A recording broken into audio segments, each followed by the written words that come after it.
भारत माता की।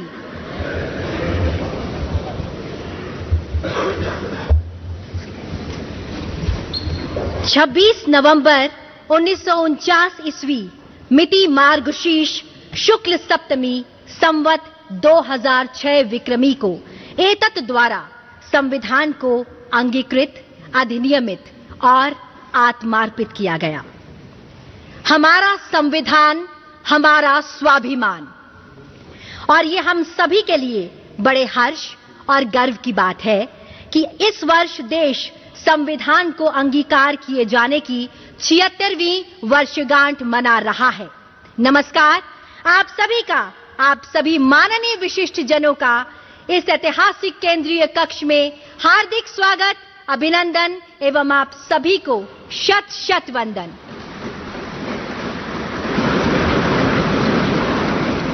इस कार्यक्रम का शुभारंभ करने हेतु मेरा सादर अनुरोध माननीय लोकसभा अध्यक्ष श्री ओम बिरला जी से कि आप मान्यवर कृपया स्वागत संबोधन प्रस्तुत करने की कृपा करें। संविधान दिवस के पावन अवसर पर सभी देशवासियों को हार्दिक बधाई, शुभकामनाएं। इस पावन अवसर पर आज हम भारत की संविधान सभा के अध्यक्ष डॉक्टर राजेंद्र प्रसाद जी, हमारे संविधान के शिल्पकार बाबा साहब डॉक्टर भीमराव अंबेडकर जी एवं संविधान सभा के सभी मान्य सदस्यों का आदरपूर्वक नमन करते हैं। उनके अद्भुत ज्ञान, विवेक, दूरदृष्टि और अथक परिश्रम से ही ऐसा महान संविधान मिला जो हमें न्याय, समानता, बंधुत्व और हर नागरिक के सम्मान और गरिमा की गारंटी देता है। इस अवसर पर पधारे हमारे माननीय राष्ट्रपति महोदय जी, माननीय उपराष्ट्रपति जी, माननीय प्रधानमंत्री जी, राज्यसभा में सदन के नेता, माननीय संसदीय कार्य मंत्री, राज्यसभा में सदन के प्रतिपक्ष नेता, लोकसभा में नेता प्रतिपक्ष, राज्यसभा के उपसभापति, माननीय मंत्रीगण, सभी दल के नेतागण, माननीय सदस्यगण, अतिथियों, आप सभी का इस ऐतिहासिक संविधान सदन में हार्दिक स्वागत, अभिनंदन। संविधान सभा का ये केंद्रीय कक्ष वो पवित्र स्थान है जहां गहन चर्चा, संवाद एवं विचार मंथन के बाद हमारे संविधान को आकार दिया गया। जनता की आकांक्षाओं को संवैधानिक प्रावधानों में लिपिबद्ध किया गया। संविधान के मार्गदर्शन में पिछले 7 दशक से अधिक के कालखंड में हमने नीतियों और कानून बनाए और सामाजिक न्याय और समावेशी विकास के लक्ष्य प्राप्त किए। हमने अपने संविधान के मार्गदर्शन में हमने सुशासन और सामाजिक आर्थिक विकास की एक परिवर्तनकारी यात्रा तय की है। भारत विश्व का सबसे जीवंत और सफल लोकतंत्र माना जाता है।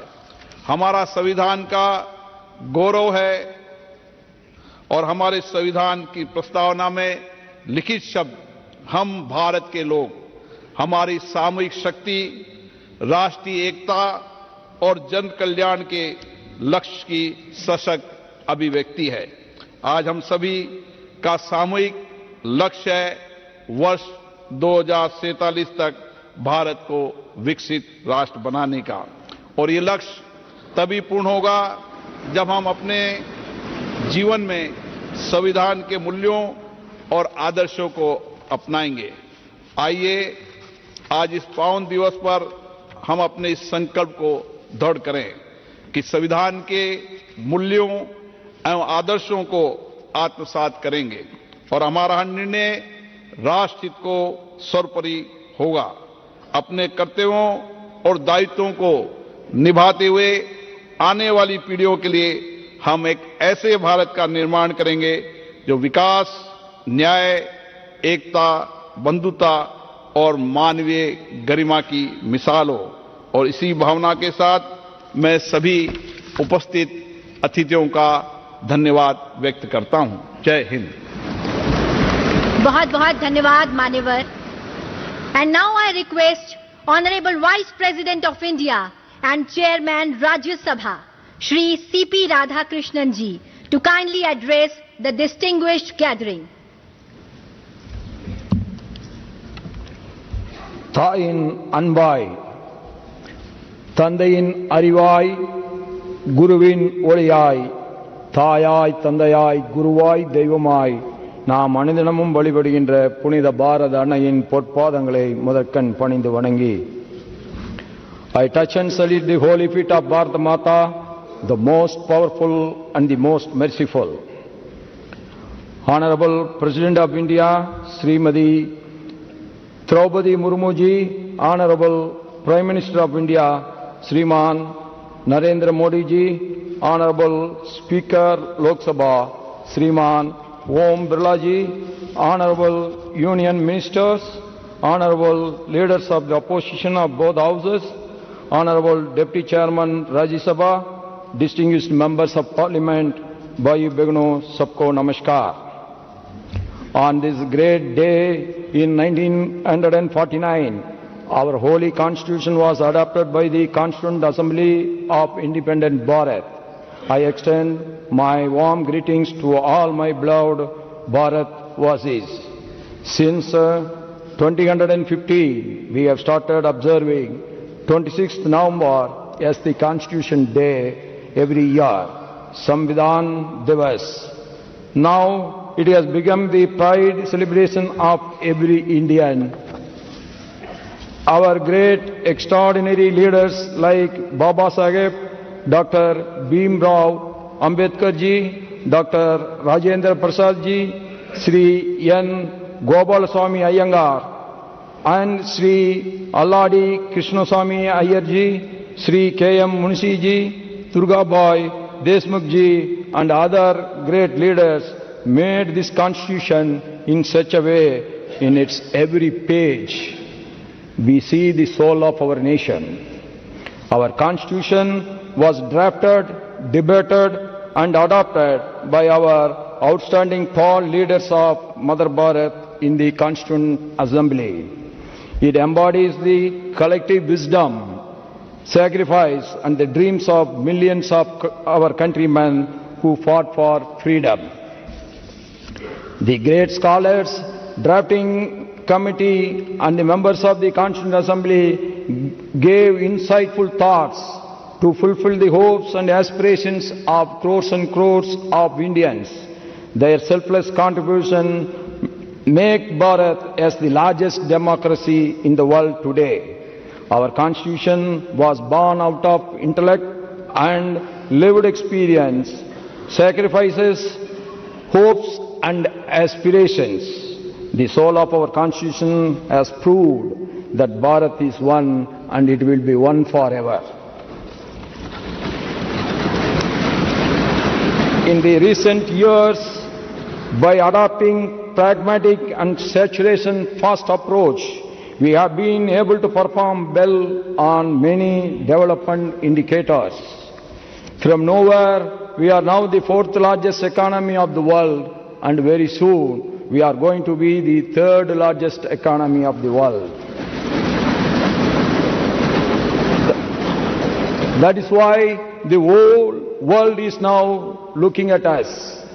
25 crore brothers and sisters of India have been liberated from poverty in the last 10 years. This is a historical monument achievement never seen in the human history ever before. With the help of digital technologies, 100 crore people have been covered under various social security schemes. We have made the impossible possible. This year we commemorated the 150th birth anniversaries of Sardar Vallabhbhai Patel ji, Bhagwan Birsa Munda ji, and also the 150th year celebrations of our patriotic national song Vande Mataram. The pain and the sacrifice of our freedom fighters inspired us, and it will continue to inspire generations to come. The selfless struggle for independence fosters the spirit of patriotism, pride and loyalty in the young minds of India. The whole world is now celebrating democracy, but democracy is not a new concept to our Mother Bharat. History reveals that democracy has been existing in the places like Vaishali in the north and the Chola rulers adopted Kudavolai in the south. That makes us proud to call Bharat as the mother of democracy. No democracy can survive without the consciousness contribution of the citizens. In our Mother Bharat, every citizen, whether he or she, rich or poor, always contribute to strengthen the democracy. During the elections held in Jammu and Kashmir in 2024, after abrogation of Article 370, the voter turnout in large number make the world to understand our faith in democracy again. In the recently held Bihar elections, voter turnout, particularly that of women in large numbers, has added another precious diamond in the crown of our Mother Bharat democracy. The contributions made by the women members of the Constituent Assembly was uncomparable. On behalf of all of us, I pay our tributes to the great contributions of the women leaders in the Constituent Assembly. I quote the famous speech of our great woman leader in the Constitutional Assembly, Hansa Mehta ji. Quote, "We have asked for is social justice, economic justice and political justice," unquote. The Nari Shakti Vandan Adhiniyam, enacted in 2023, is a befitting tribute to the contributions of the women members of the Constituent Assembly and the women of our motherland. This act will give equal opportunity to our mothers and sisters to come forward and contribute in the nation building to make India the superpower of the world. As the governor of states of Jharkhand, Maharashtra and Telangana, I had the privilege of interacting with the tribal communities. No one can forget the significant role and sacrifice of the tribal community and our tribal leaders in the freedom movement, yes, also in the Constituent Assembly. It is a matter of pride that since 2021 we have started to commemorate the Janjatiya Gaurav Divas, to remember the great sacrifice and recognize their struggles of our tribal leaders and community in the movement to liberate India from the colonial rule.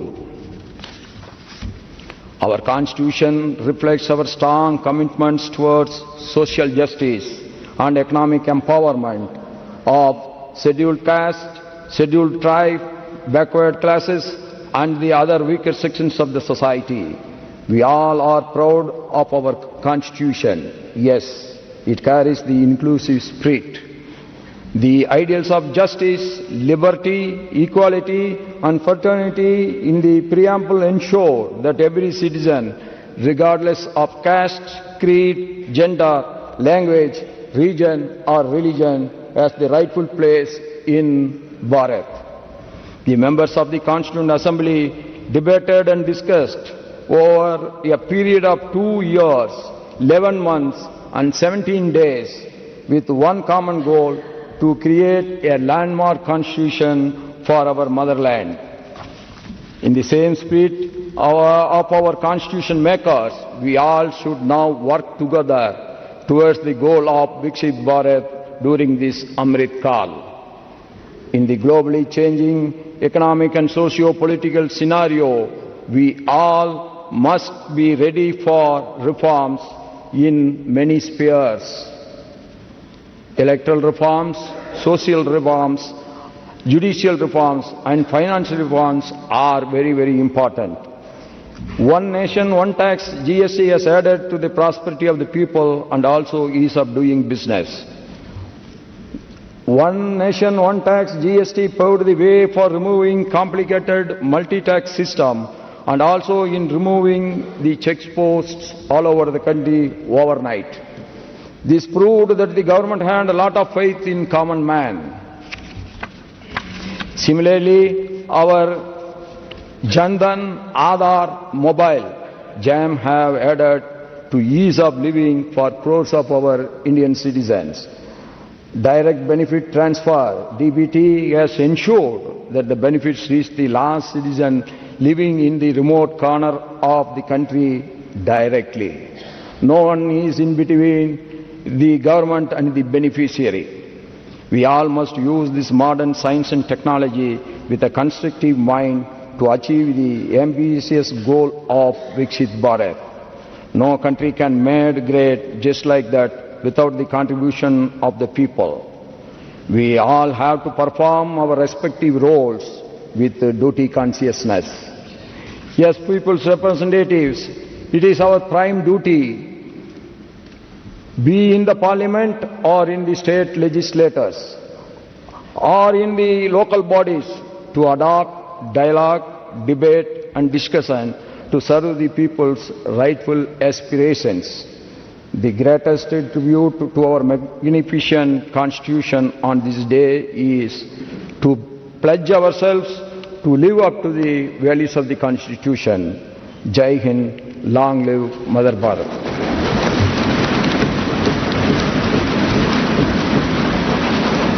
Thank you very much sir. आज का ये ऐतिहासिक दिन हमारे संविधान को समर्पित है। संविधान की स्वीकृति की 76वीं वर्षगांठ के शुभ अवसर पर हम मलयालम, मराठी, नेपाली, पंजाबी, बोडो, कश्मीरी, तेलुगु, उड़िया और असमिया इन 9 भाषाओं में भारत के संविधान के विमोचन के आज साक्षी होंगे। जी हां, इनमें बोडो और कश्मीरी का पहली बार संविधान में संस्करण होने जा रहा है और अन्य भाषाओं में कॉन्स्टिट्यूशन का अपडेटेड संस्करण शामिल है, जिसमें पंजाबी का संस्करण 50 साल के बाद हो रहा है। माननीय राष्ट्रपति जी, कृपया इनका लोकार्पण कर इस क्षण को इतिहास में स्वर्ण अक्षरों से अंकित करने की कृपा करें। भारत के संविधान का उसकी 8वीं अनुसूची में उल्लिखित 22 भाषाओं में से 9 भाषाओं असमिया, बोडो, कश्मीरी, मलयालम, मराठी, नेपाली, उड़िया, पंजाबी, तेलुगु का विमोचन किया जा रहा है, जिनमें बोडो और कश्मीरी नवीनतम प्रथम संस्करण है व अन्य भाषाओं में अद्यतन संस्करण है। हमारी ये 9 भाषाएं असम, केरल, महाराष्ट्र, सिक्किम, ओडिशा, पंजाब, आंध्र प्रदेश तथा तेलंगाना और जम्मू कश्मीर संघ राज्य क्षेत्र में जनसाधारण द्वारा प्रयोग में लाई जाती है। धन्यवाद।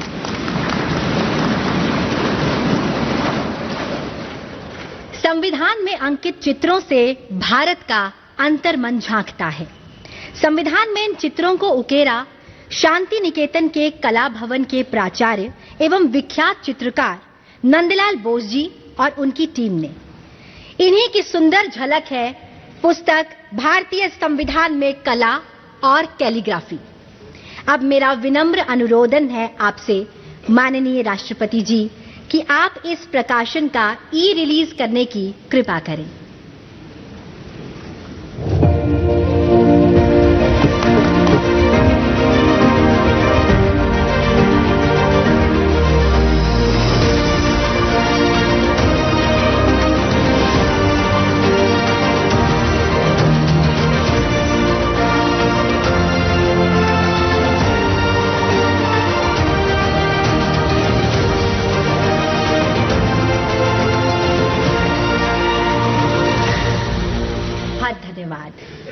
अब माननीय राष्ट्रपति जी, आपसे विनम्र अनुरोध है कि आप अपने ज्ञानवर्धक शब्दों से हम सभी का मार्ग प्रशस्त करने की कृपा करें।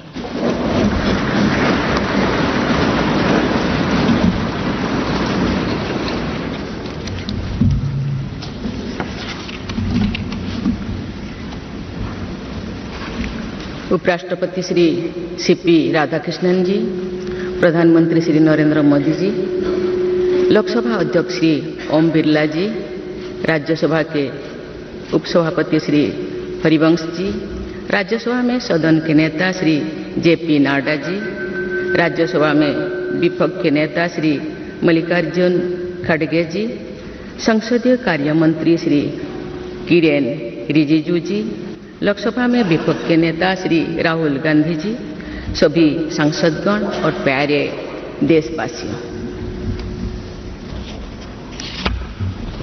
संविधान दिवस के ऐतिहासिक अवसर पर आप सबके बीच आकर मुझे हार्दिक प्रसन्नता हो रही है। आज ही के दिन 26 नवंबर 1949 को संविधान सदन के इसी केंद्रीय कक्ष में संविधान सभा के सदस्यों ने भारत के संविधान के निर्माण का कार्य संपन्न किया था। आज ही के दिन उस वर्ष हम भारत के लोगों ने अपने संविधान को अपनाया था। स्वाधीनता के बाद संविधान सभा ने भारत की अंतरिम संसद के रूप में भी कर्तव्य निर्वहन किया। प्रारूप समिति के अध्यक्ष बाबा साहेब डॉक्टर भीमराव अंबेडकर हमारे संविधान के प्रमुख निर्माताओं में से थे। बाबा साहेब की 125वीं जयंती के वर्ष में यानी सन 2015 में 26 नवंबर को प्रतिवर्ष संविधान दिवस के रूप में मनाने का निर्णय लिया गया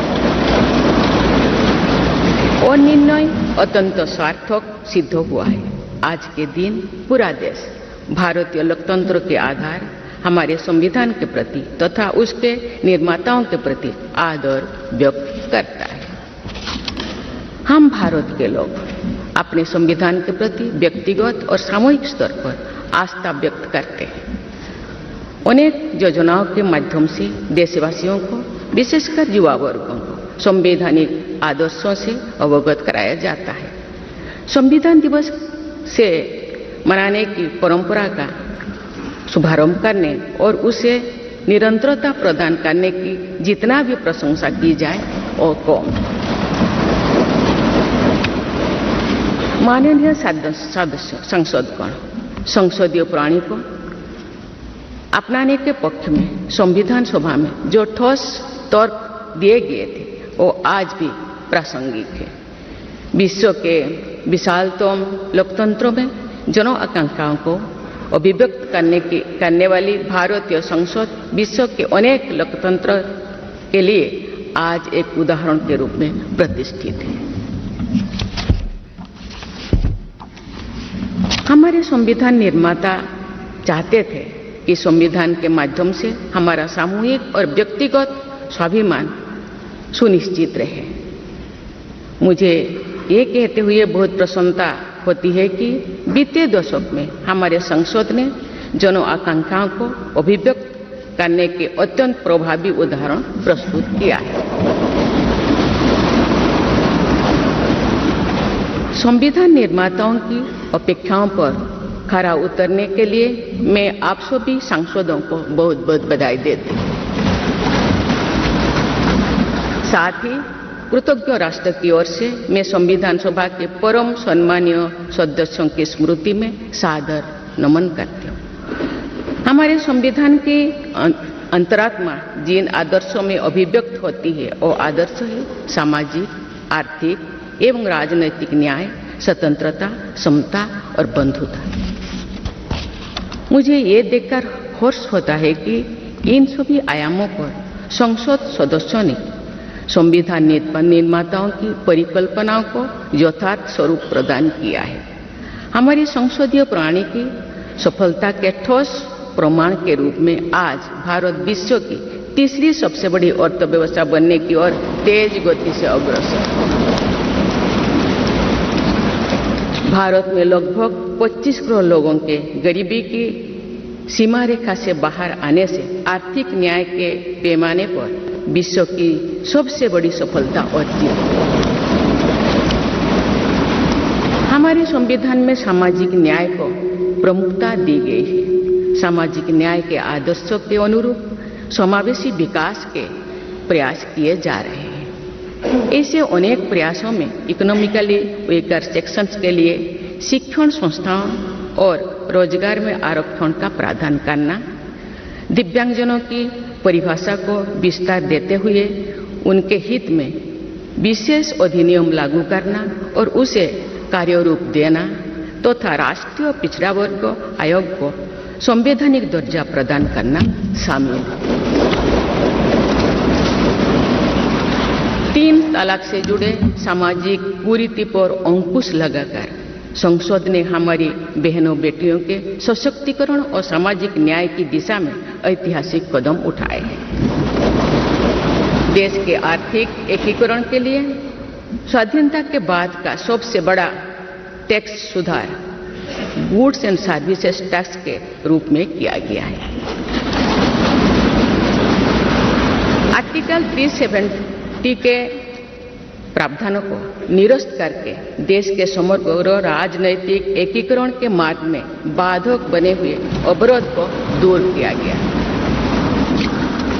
नारी शक्ति बंधन अधिनियम द्वारा वुमेन लीड डेवलपमेंट के एक नए युग आरंभ होगा। नारी शक्ति अर्थात मातृशक्ति के बंधन का हमारे संस्कृति में अत्यंत महत्वपूर्ण स्थान रहा है।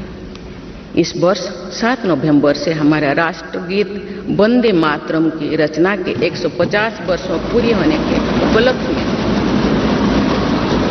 देशव्यापी स्मरण उत्सव मनाया जा रहा है। ये स्मरण उत्सव भारत माता को समृद्ध, सशक्त और आत्मनिर्भर बनाने का संकल्प का अवसर है। मुझे विश्वास है कि इस राष्ट्रीय संकल्प की सिद्धि के लिए आप सभी सदस्यगण देशवासियों को दिशा और प्रेरणा प्रदान करेंगे। हमारा संविधान हमारी राष्ट्रीय अस्मिता का ग्रंथ है। ये हमारी राष्ट्रीय पहचान का ग्रंथ है। ये कॉलोनियल माइंडसेट का परित्याग करके नेशनलिस्ट माइंडसेट के साथ देश को आगे बढ़ाने की मार्गदर्शक ग्रंथ है।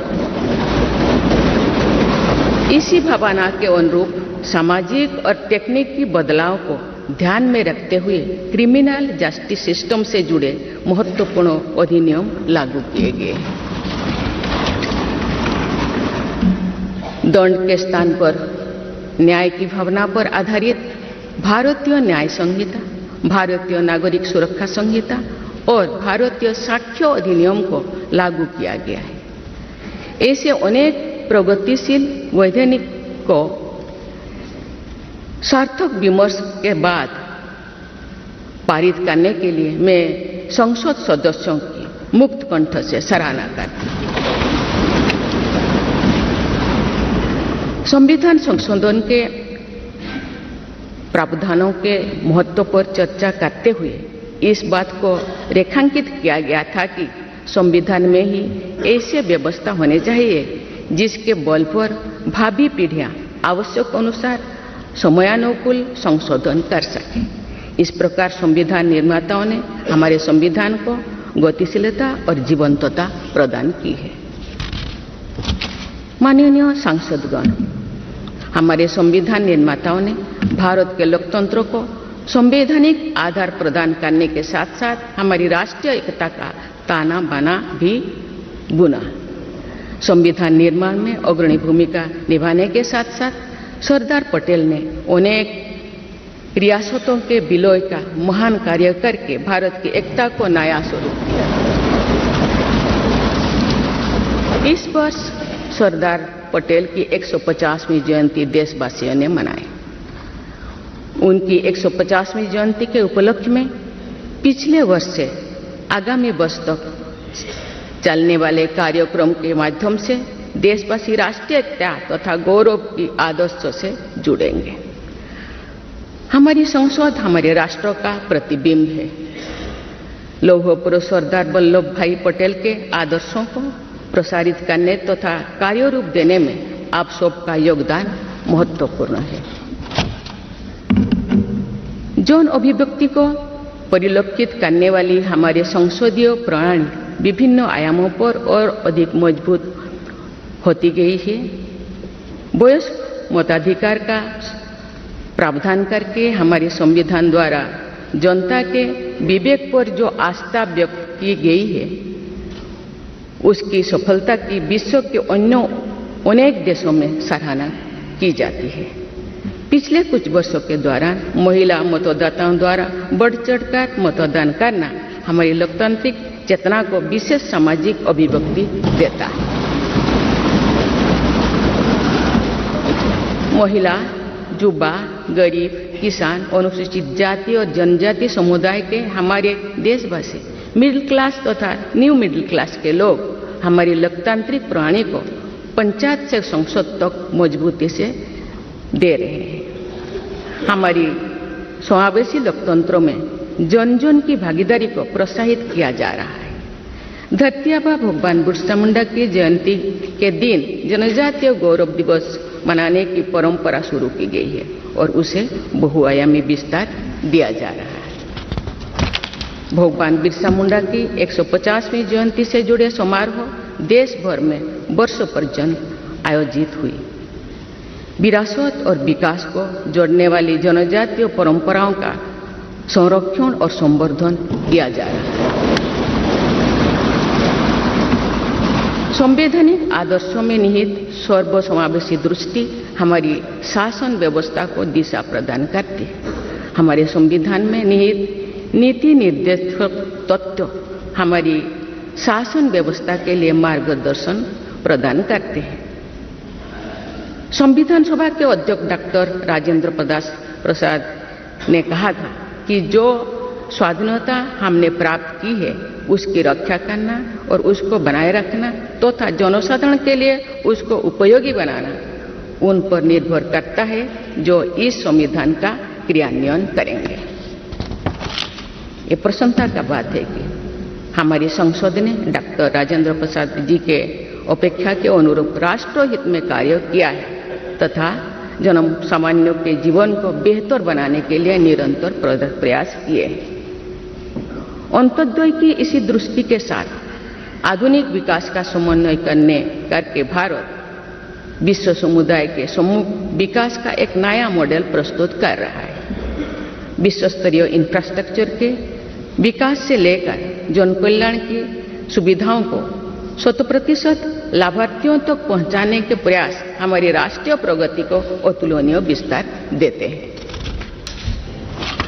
संवैधानिक व्यवस्था के अनुसार आगे बढ़ते हुए हमारे देश की कार्यपालिका, विधायिका और न्यायपालिका ने देश के विकास और देशवासियों के जीवन को संबल प्रदान किया है। संसद के दोनों सदनों के सदस्यों ने हमारे देश को आगे बढ़ाने के साथ साथ गहन राजनीतिक चिंतन की स्वस्थ परंपरा विकसित की है। आने वाली कालखंड में जो विभिन्न लोकतंत्रों और संविधानों का तुलनात्मक अध्ययन किया जाएगा तो भारतीय लोकतंत्र और संविधान का विवरण स्वर्णाक्षर में किया जाएगा। आप सभी सदस्यगण हमारे संविधान और लोकतंत्र की इस गौरवशाली परंपरा के संवाहक भी है, निर्माता भी है और साक्षी भी है। मुझे विश्वास है कि हमारी संसद के दिशा निर्देश में भारत को विकसित राष्ट्र बनाने के संकल्प को अवश्य सिद्ध किया जाएगा। इसी दृढ़ विश्वास के साथ मैं सभी माननीय सदस्यों को संविधान दिवस की पुनः बधाई देती हूं और सभी देशवासियों की स्वर्णिम भविष्य की कामना करती हूं। धन्यवाद। जय हिंद, जय भारत।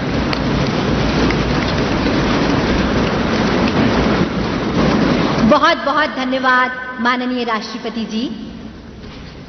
और अब आपसे विनम्र अनुरोध है कि आज के इस विशेष अवसर पर आप पूरे राष्ट्र के साथ उद्घोषिका का वाचन करें। Now we all will read the preamble led by Honorable President Ma'am.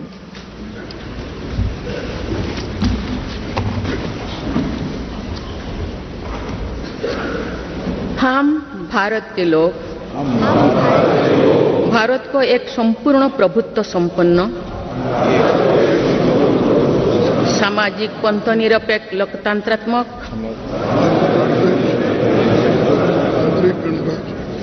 गणराज्य बनाने के लिए तथा उसके समस्त नागरिकों को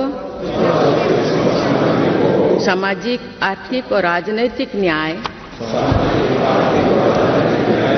विचार, अभिव्यक्ति, विश्वास, धर्म और उपासना की स्वतंत्रता, प्रतिष्ठा और अवसर की समता प्राप्त कराने के लिए तथा उन सब में व्यक्ति की गरिमा और राष्ट्र की एकता और अखंडता सुनिश्चित करने वाली बंधुता बढ़ाने के लिए दृढ़ संकल्प होकर अपनी इस संविधान सभा में आज तारीख 26 नवंबर 1949 ईस्वी को द्वारा इस संविधान को अंगीकृत, अधिनियमित और आत्मार्पित करते हैं।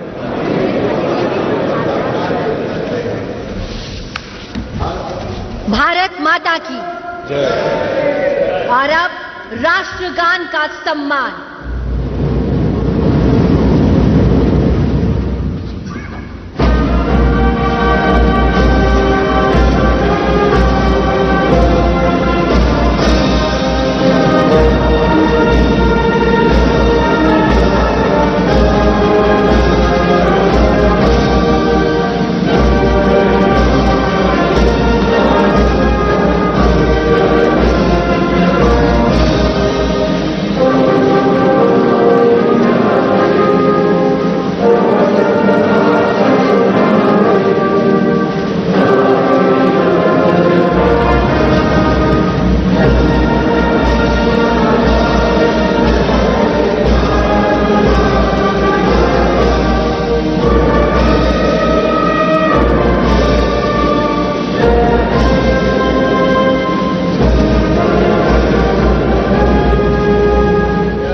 भारत माता की जय।